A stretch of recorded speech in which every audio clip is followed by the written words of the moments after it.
Bom dia, então, como eu tinha dito ontem, nós vamos fazer como se fosse uma revisãozinha, né, do conteúdo da avaliação de amanhã.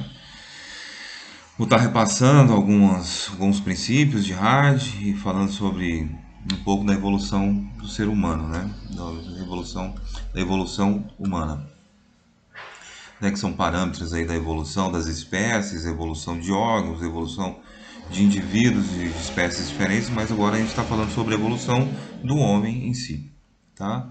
Então, a primeira, né, nós começamos aí com o princípio de Hard, onde ele fala que caso uma população não sofra mecanismos evolutivos, o que vai acontecer com essa população?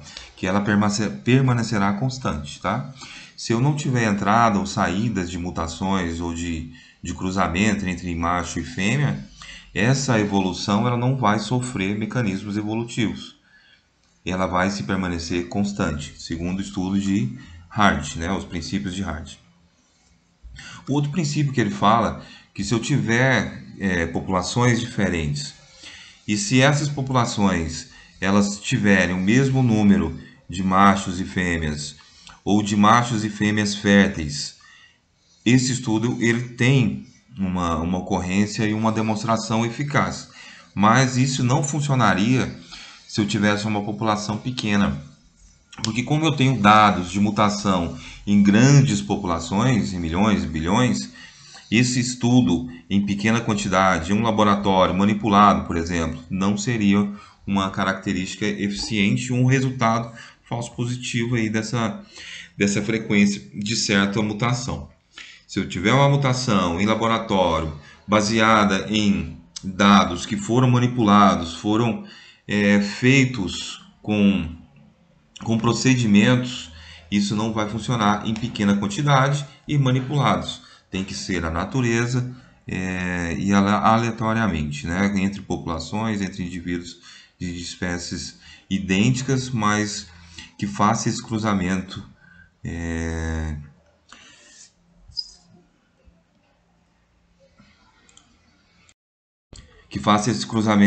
aleatoriamente, né, na natureza. Então, para que tenha um dado eficiente, população com o mesmo número de machos e fêmeas, populações com casais igualmente férteis, cruzamento que ocorra de forma aleatória, em pequenas quantidades, esse estudo, essa frequência, ela não vai ser bem aproveitada, né? O seu dado vai ser manipulado, então a gente não pode ter muito essa frequência. Dando sequência, eu tenho um equilíbrio e a frequência, né? Como nós podemos calcular essa frequência de Hard? Então eu tenho que, quando eu tenho porcentagens, como se fosse uma prova real, o número de porcentagem para mim tem que dar 100% e o número da frequência tem que dar 1. Né? Então, se eu tiver um alelo autossômico de 30%, faltaria quanto para 100%? Faltaria 70%. Então, eu pego a porcentagem, para mim achar a frequência, porcentagem eu tenho que dividir por 100, acho a frequência.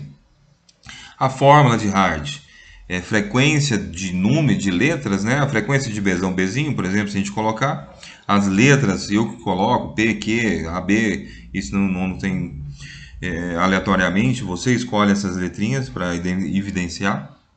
Então, por exemplo, se colocasse frequência de Bzão, Bzinho é igual a 2 vezes Bzão, Bzinho. Eu achei a frequência, eu coloco lá Bzão e Bzinho 2 vezes Bzão, Bzinho, depois eu vou multiplicar pelo número de indivíduos dessa pesquisa, né? É o que os dados estão mostrando e é o que a gente tem feito aí em atividades. Dando sequência, eu tenho uma figura que mostra o esquema da evolução humana. Aquele onde o macaco está, né, começando, o primata do velho mundo, e até o homem sapiens, o Homo erectus, Australopithecus e assim por diante, até chegar ao Homo sapiens. Você vai observar essa figura e vai me falar se ela é adequada ou inadequada.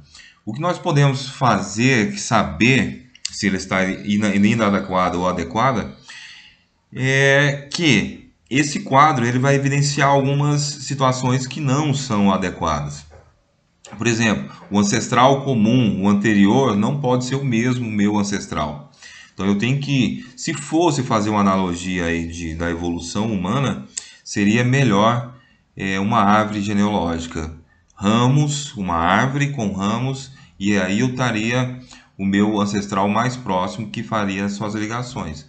Então, pode ser inadequado e eu precisaria aí de uma árvore filogenética ou uma árvore genealógica, tá? Para que isso aconteça. Algumas das espécies representadas na figura podem não ser ancestrais das espécies seguintes. Então, a melhor forma de demonstração aí não seria esse quadro da evolução humana, mas sim uma árvore genealógica ou filogenética. Sobre a evolução, né, do homem. Foi apresentada uma árvore filogenética, igual a mostrada nas ilustrações, que relacionava primatas atuais e seus ancestrais. Então eu vou ter algumas observações e a gente vai falar se sim ou não, né? Os macacos antropóides, orangotango, gorila, chimpanzé e gibão, surgiram na Terra mais ou menos contemporaneamente ao homem. Lembra lá da analogia do relógio, que o homem e as espécies dos primatas estariam lá nos 59 minutos? Então essa estaria correta, né? O homem contemporâneo com os primatas do Novo Mundo. Continuidade. Alguns homens primitivos, hoje extintos, descendem dos macacos? Né? Não, essa estaria errada. Na história evolutiva, os homens e os macacos antropóides tiveram ancestrais comuns? Sim, né? A teoria de Darwin fala que para a evolução nós teremos que ter sempre um ancestral em comum. E ele está me afirmando aqui que não existe relação de parentesco. E nós sabemos que existe relação de parentesco nas proteínas de DNA, né? Os nucleotídeos vai aparecer quase 90%, 90% em algumas espécies de primatas aí, o DNA idêntico ao do homem. Então as alternativas aí são duas, né? São duas corretas e duas erradas.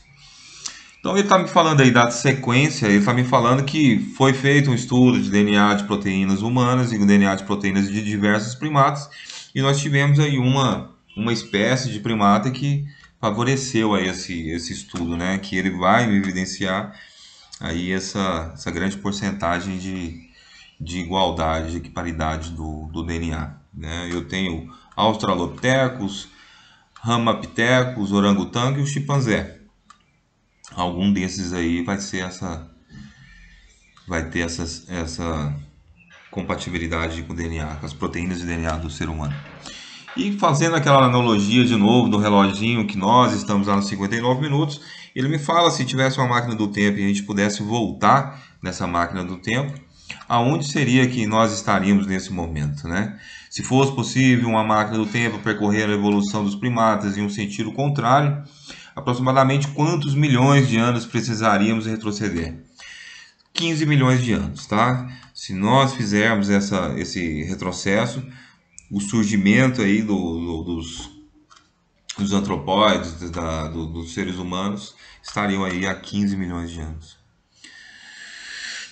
E a evolução biológica, amplamente aceita pelos cientistas, é a melhor explicação para a enorme variação de organismos vivos. No entanto, muitas pessoas leigas ainda se sentem confusas em relação à teoria da evolução. Ele está querendo aí uma alternativa com base na teoria de Darwin, a seguinte indagação: se o homem veio do macaco, por que ainda não existe? Por que ainda existem macacos hoje? Aquela teoria.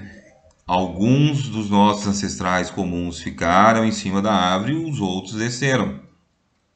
O Homo erectus começou a esticar, começou a se levantar para observar predadores, liberou as mãos, começou a manusear instrumentos, e aí está a nossa ramificação. Eles ficaram em cima da árvore, nós descemos. E essa ramificação do ancestral comum entre eles foi essa nossa diferença. Nossa espécie desceu da árvore e começou a manusear instrumentos e estamos aí hoje. Desenvolvimento do encéfalo, desenvolvimento dos membros. Né? Começamos a plantar, a colher, a caça, e eles ficaram lá quietinhos em cima da árvore. Então, se essa teoria de que o homem veio do macaco, não seria assim. Nós temos um ancestral em comum. Tá? Qualquer dúvida, só me falar. Eu estou enviando esse vídeo pelo YouTube e fica à disposição no WhatsApp, tá? Qualquer dúvida, só me falar.